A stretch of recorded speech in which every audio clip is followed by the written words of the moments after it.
મિત્રો, એક સવાલ છે. જો હું તમને કહું કે તમારા ઘરમાં રોજ બનતું એક સામાન્ય શાક દરેક વ્યક્તિ માટે એક સરખું યોગ્ય ન હોય તો શું તમે માનશો? કદાચ નહીં. કારણ કે આપણે બાળપણથી એક વાત સાંભળતા આવ્યા છીએ, શાક છે ખાઈ લો.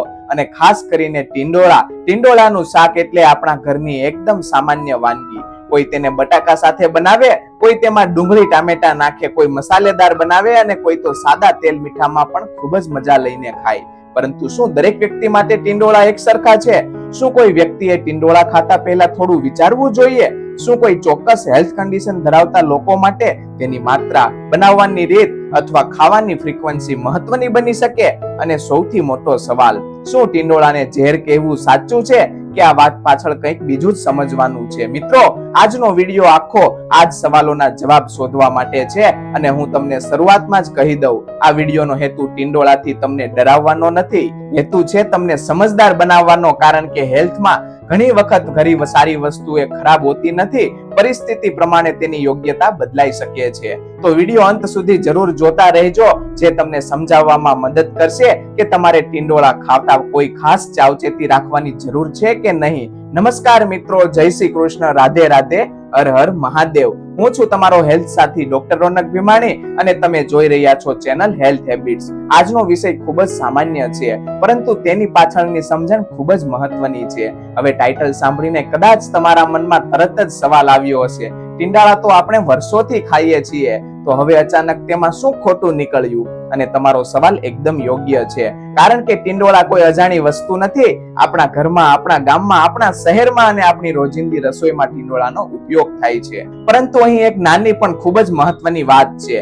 એક ફૂડ સામાન્ય રીતે હેલ્ધી હોવું અને દરેક વ્યક્તિ માટે અનલિમિટેડ પ્રમાણમાં યોગ્ય હોવું, આ બંને એક જ વાત નથી. આ તફાવત જો આપણે સમજી લઈએ તો ખોરાક વિશેની બધી જ ઘણી ગેરસમજો દૂર થઈ શકે. એક નાનું ઉદાહરણ, માનો કે તમારા ઘરમાં આજે ટીંડોળાનું શાક બન્યું છે. ગરમ ગરમ શાક, રોટલી, દાળ, ચોખા અને સાથે પરિવારના બધા લોકો બેસીને જમવા લાગ્યા. હવે ઘરમાં 4 લોકો છે.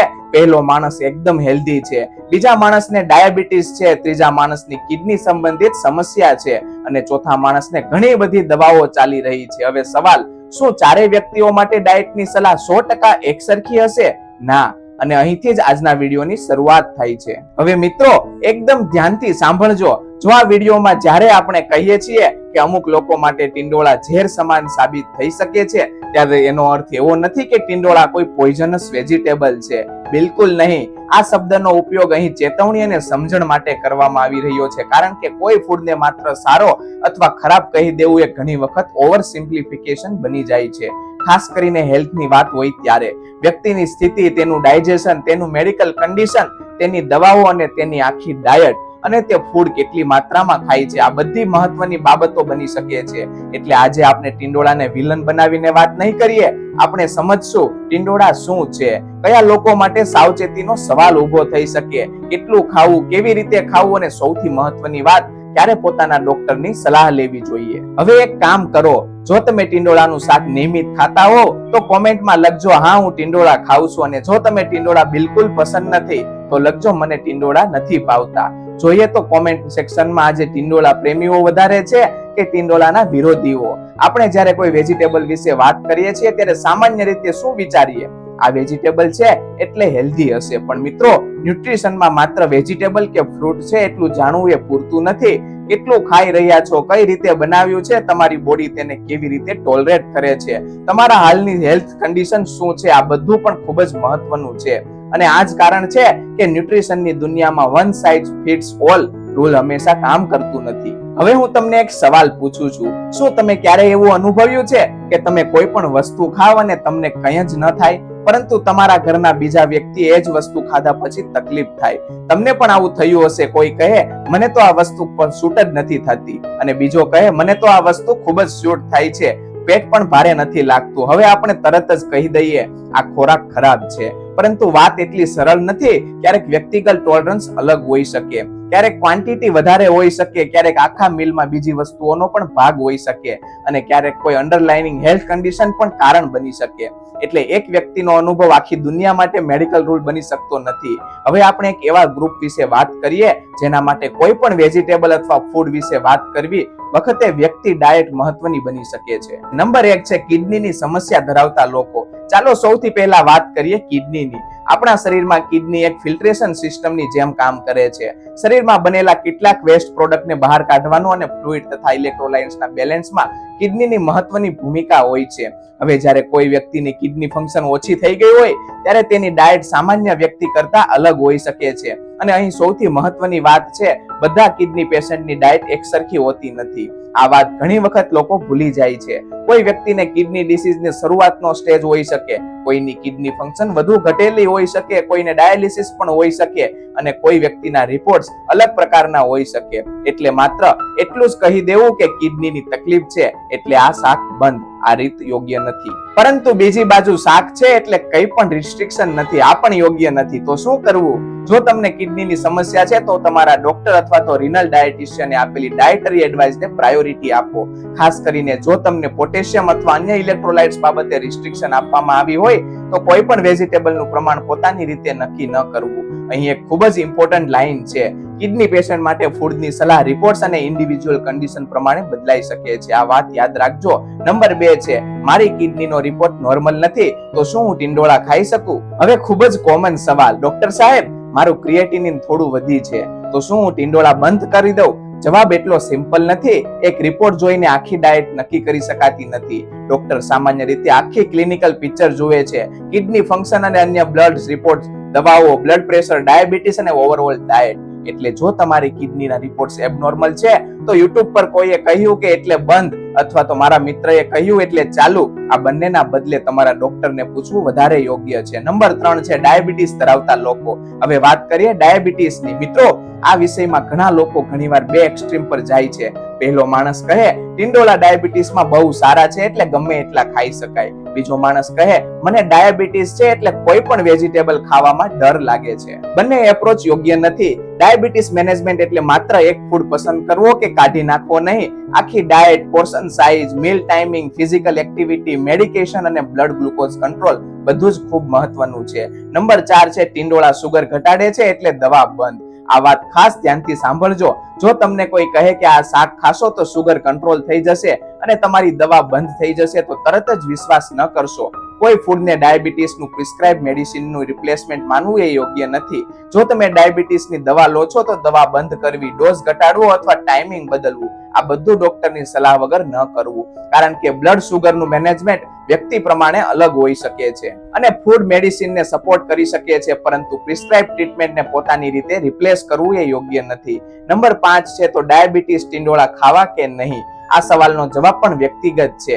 સામાન્ય રીતે વેજીટેબલને બેલેન્સ ડાયટનો ભાગ બનાવી શકાય છે, પરંતુ તમારી કુલ ડાયટ કેટલી છે, તમારી સુગર કંટ્રોલમાં છે કે નહીં, બીજા કયા ફૂડ સાથે તમે ખાઈ રહ્યા છો અને તમારી મેડિકલ કન્ડિશન શું છે, આ બાબતો મહત્વની છે. એટલે ટિંડોળા એટલે ડાયાબિટીસની દવા પણ ખોટું છે અને ટિંડોળા એટલે ડાયાબિટીસમાં સંપૂર્ણ બંધ પણ જરૂરી નથી. બેલેન્સ, પોર્શન અને ઇન્ડિવિડ્યુઅલ એડવાઇસ, આ 3 શબ્દો યાદ રાખજો. નંબર 6 છે પેટની તકલીફ ધરાવતા લોકો. હવે એક અલગ પ્રકારની વાત, ક્યારેક કોઈ વ્યક્તિને કોઈ પર્ટિક્યુલર ફૂડ ખાધા પછી કહે છે મને આ ખાધા પછી પેટ ભારે લાગે છે, ગેસ થાય છે, પેટમાં ડિસ્કમ્ફર્ટ થાય છે અથવા મારું ડાયજેશન બગડી જાય છે. હવે અહીં તરત જ નિર્ણય ન લેવો કે આ શાક ઝેરી છે, કારણ કે ડાયજેસ્ટિવ સિમ્પટમ્સ ઘણા કારણોના કારણે હોઈ શકે. કેટલું ખાધું, કઈ રીતે બનાવ્યું, કેટલું તેલ વાપર્યું, સાચું શું ખાધું, બીજા કોઈ ફૂડ્સ થી પણ આવી સમસ્યા થાય છે, આ બધું જોવું પડે. નંબર 7 છે એક નાની સ્ટોરી. માનો કે એક વ્યક્તિ છે, તેનું નામ રાખીએ મહેશભાઈ. મહેશભાઈને ટિંડોળાનું શાક ખૂબ જ ગમે છે. એક દિવસ તેઓ બપોરે ખૂબ જ વધારે ટિંડોળાનું શાક ખાય છે, સાથે તળેલું પાપડ, મસાલેદાર દાળ, છાશ અને પછી મીઠાઈ.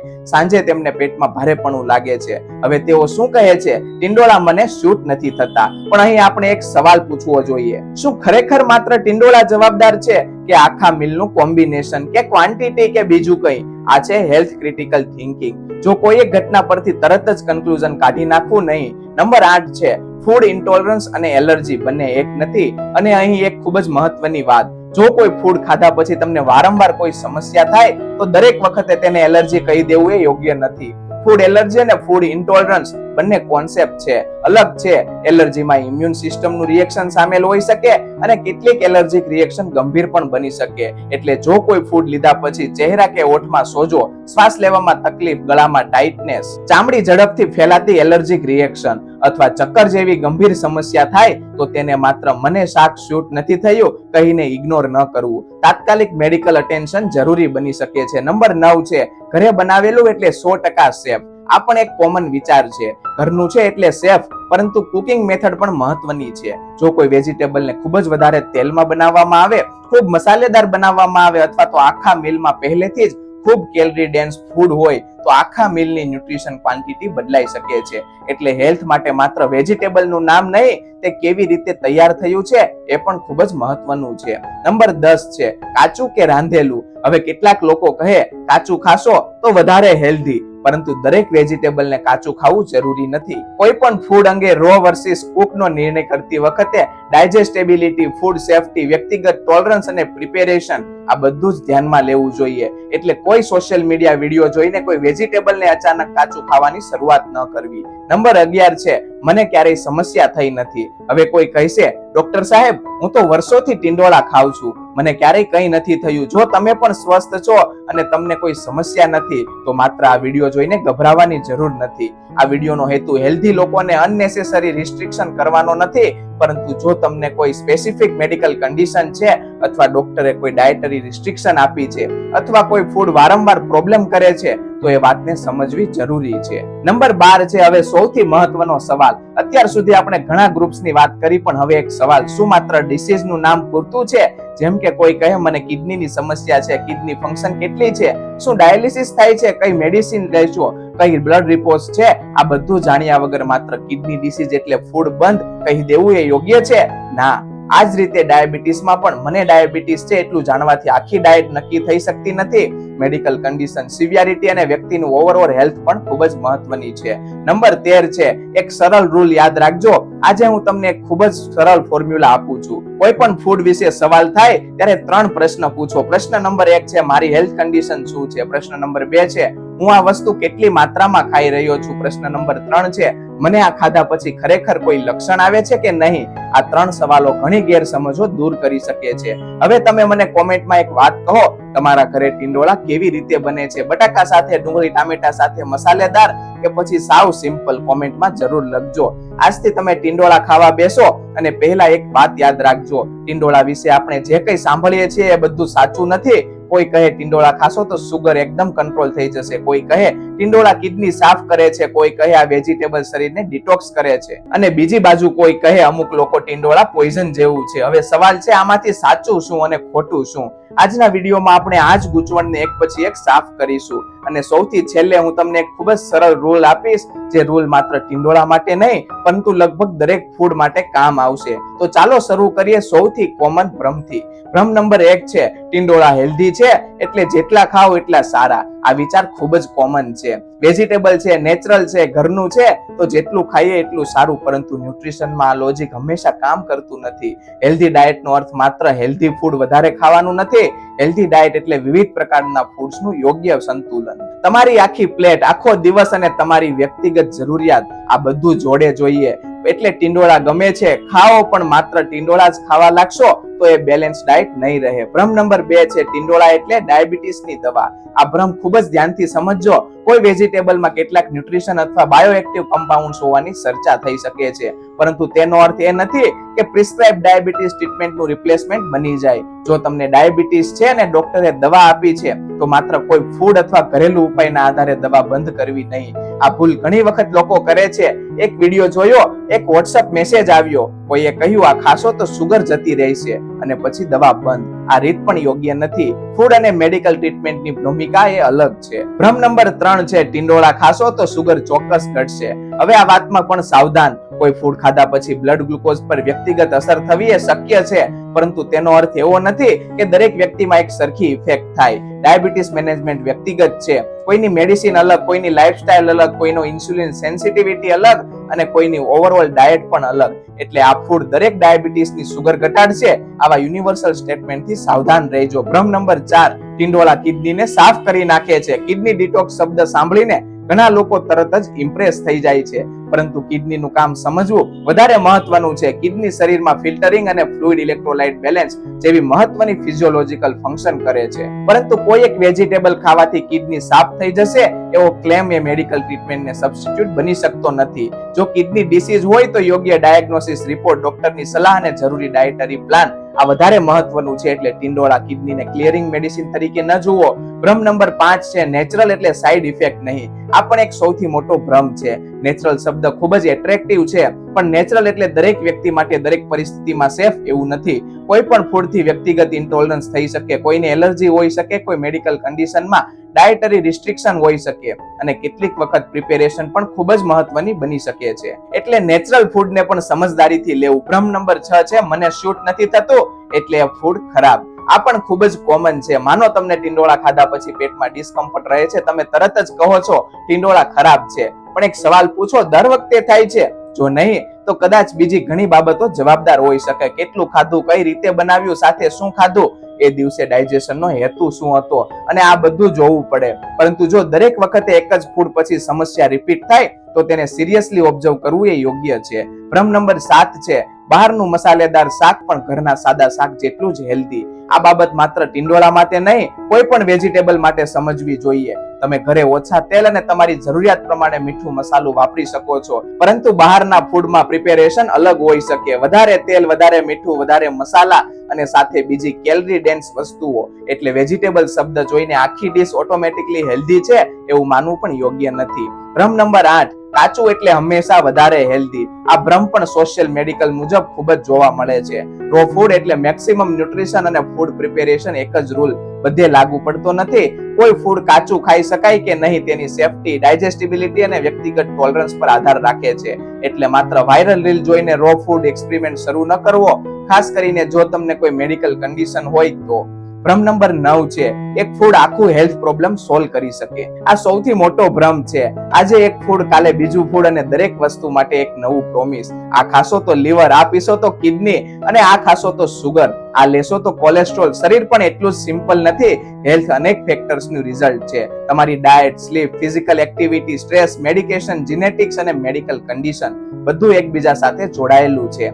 એટલે કોઈ પણ એક ફૂડને સુપર હીરો બનાવવો એ યોગ્ય નથી. ભ્રમ નંબર 10 છે ટિંડોળા પોઈઝન છે. હવે પાછા આવી આપણા વિડીયોના ટાઇટલ પર. અમુક લોકો તો માટે ટિંડોળા ઝેર સમાન સાબિત થઈ શકે છે. આ લાઈનનો અર્થ હજી તમે સમજી ગયા હશો. ટિંડોળાને પોઈઝનસ વેજીટેબલ તરીકે રજૂ કરવું એ યોગ્ય નથી. પરંતુ જો કોઈ વ્યક્તિને ચોક્કસ મેડિકલ કન્ડિશન હોય, ડાયટરી રિસ્ટ્રિક્શન હોય, ફૂડ એલર્જી હોય, અથવા તેને ફૂડ પછી વારંવાર ગંભીર સિમ્પટમ્સ થાય તો તે વ્યક્તિએ પોતાના માટે યોગ્ય મેડિકલ એડવાઇસ લેવી જોઈએ. એટલે અહીં પોઈઝન શબ્દને લિટરલ અર્થમાં ન સમજવો. સાચી વાત છે ઇન્ડિવિડ્યુઅલ સુટેબિલિટી. આ આખા વિડીયોમાં એક વાત તમે યાદ રાખજો, કોઈ ફૂડને બ્લાઇન્ડલી ફોલો ન કરવું અને કોઈ ફૂડથી બ્લાઇન્ડલી ડરવું નહીં. બંને એક્સ્ટ્રીમ નુકસાનકારક બની શકે છે. ચાલો હવે માનીએ તમે એક હેલ્ધી વ્યક્તિ છો, તમને ટિંડોળા ગમે છે, તો તમે ભોજનમાં કેવી રીતે સામેલ કરી શકો?